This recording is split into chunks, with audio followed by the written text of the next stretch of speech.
Il y a sans doute eu une grande déception d'une partie de la jeunesse durant le quinquennat de François Hollande, qui effectivement avait fait de la jeunesse sa cible prioritaire, on va dire, quand il était en campagne. Il y a pourtant eu des mesures qui ont été prises en faveur de la jeunesse, mais dont on n'a pas beaucoup parlé et qui n'ont pas été ressenties par les jeunes comme étant des mesures pouvant les concerner, changer leur vie, améliorer certaines conditions qui sont les leurs, difficiles, quant à l'accès sur le marché du travail, quant aux conditions de logement, quant à leur pouvoir d'achat. Bref, la jeunesse est restée avec beaucoup à la fois de frustration, aussi de ressentiment. La préoccupation majeure qui ressort dans toutes les enquêtes qui sont menées sur la jeunesse. Évoquons cette grande consultation européenne, Generation What, ou les enquêtes que l'on voit aussi menées à l'échelon européen, les eurobaromètres. On voit bien que la préoccupation de la jeunesse en Europe, mais c'est particulièrement marqué en France, c'est l'entrée sur le marché du travail, c'est la peur du chômage face à cette réalité du chômage. Donc c'est vraiment la préoccupation qui arrive au tout premier plan et qui définit un certain nombre d'attentes vis-à-vis de ce que peuvent proposer les politiques. Après, il y a d'autres préoccupations, bien sûr, qui ont pris aussi une certaine place dans les attentes des jeunes à l'égard des politiques. Le terrorisme, la sécurité, c'est vrai que c'est un enjeu qui est apparu et qui les concerne.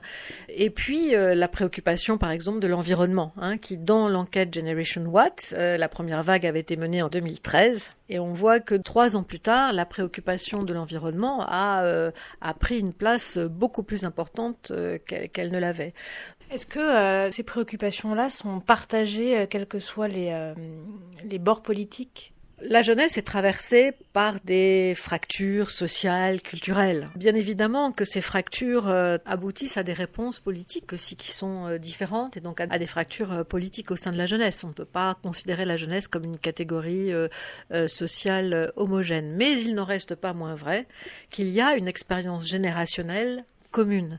Certes, à des degrés divers, mais quand même, cette inquiétude par rapport au chômage, ce sentiment d'insécurité, de vulnérabilité par rapport aux conditions d'entrée sur le marché du travail, et je pense plus largement ce sentiment que ni les institutions politiques de ce pays, ni les entreprises, ni les acteurs économiques ou dirigeants ne font confiance à la jeunesse. Je crois que c'est aussi quelque chose qui pèse beaucoup.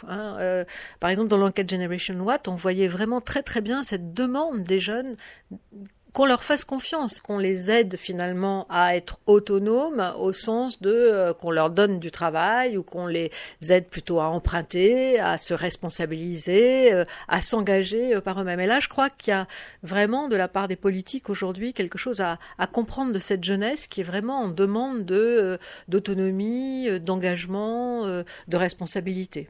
Emmanuel Macron, il est évidemment confronté à cette jeunesse, elle aussi divisée, comme les Français, divisée socialement, divisée politiquement. Et il a à faire face à une jeunesse finalement qui est à la fois une jeunesse qui s'est reconnue dans le Front National. Ça fait longtemps que une partie de la jeunesse déjà dans le monde du travail, la jeunesse peu diplômée, mais aussi quand même Marine Le Pen a augmenté son assise électorale aussi au sein de segments de la jeunesse qui jusqu'à présent étaient assez étrangers à l'attractivité du Front National et de Marine Le Pen. Maintenant, un quart des étudiants, par exemple, ont pu aussi voter pour Marine Le Pen. Puis à l'autre bout, il est confronté, Emmanuel Macron, aussi à toute cette jeunesse qui a opté pour des options plus radicales à gauche, et dont une partie significative d'entre elles, d'ailleurs, n'a pas voté non plus au deuxième tour pour lui. C'est plutôt réfugié, soit dans l'abstention, soit dans le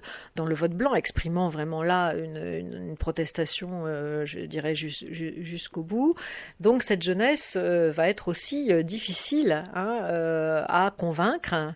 Rappelons le taux de vote pour ces forces politiques France Insoumise et Front National au premier tour, un jeune sur deux, 52%. Donc il a vraiment toute une partie de la jeunesse qu'il va devoir convaincre et ce n'est pas facile. Et puis il y a toute cette autre partie qui a voté soit pour les partis de gouvernement, le Parti socialiste ou les Républicains, ou de jeunes qui se sont reportés sur son vote.